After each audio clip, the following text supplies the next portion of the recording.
BirdLab, c'est un jeu interactif pour observer les oiseaux à la mangeoire, mais aussi et surtout une expérience scientifique pour connaître les comportements entre les oiseaux lorsqu'ils viennent se nourrir. Est-ce qu'ils s'évitent, s'influencent, ou est-ce que l'environnement des mangeoires joue sur la fréquentation selon les espèces? Comprendre les comportements des oiseaux, c'est aussi mieux comprendre la biodiversité pour mieux la protéger.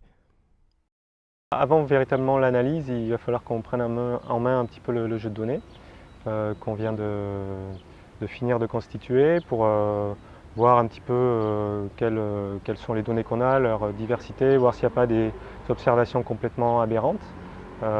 Et après vraiment on rentrera dans le dur de l'analyse.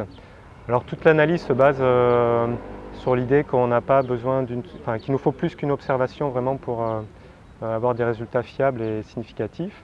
Donc ça, c'est l'approche du chercheur concrètement, c'est de se baser sur des statistiques et de réaliser à partir d'hypothèses établies au préalable des tests pour les vérifier et donc pour confirmer ou infirmer ces hypothèses.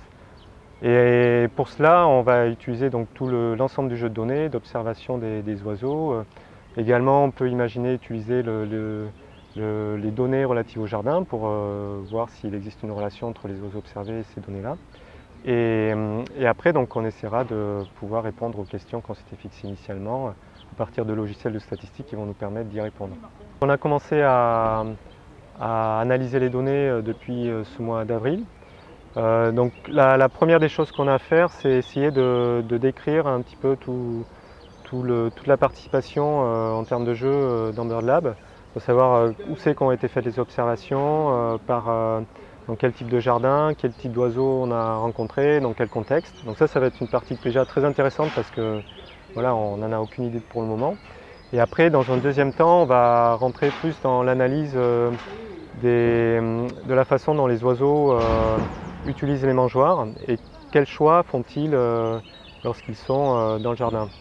Est-ce qu'ils vont plutôt exploiter les mangeoires de façon à limiter les interactions de compétition entre les espèces ou au contraire, est-ce qu'ils vont plutôt avoir une préférence pour des mangeoires qui sont déjà occupées, qui peut-être sont de bonne qualité parce qu'elles seraient déjà exploitées. Après, on a un champ complètement ouvert de questions possibles et que ce jeu de données va nous permettre d'explorer. On a des données répétées comme ça plusieurs fois par jardin. On peut vraiment étudier la chronologie dans le temps, comment les communautés vont venir petit à petit coloniser la mangeoire, l'exploiter.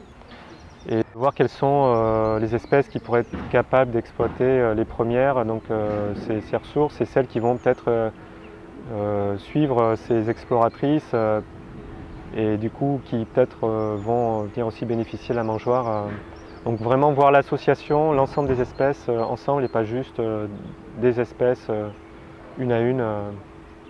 Donc ça c'est vraiment l'idée plus globale après du projet de continuer plus à l'échelle d'une communauté entière et d'un temps qui est assez long et pas juste une observation.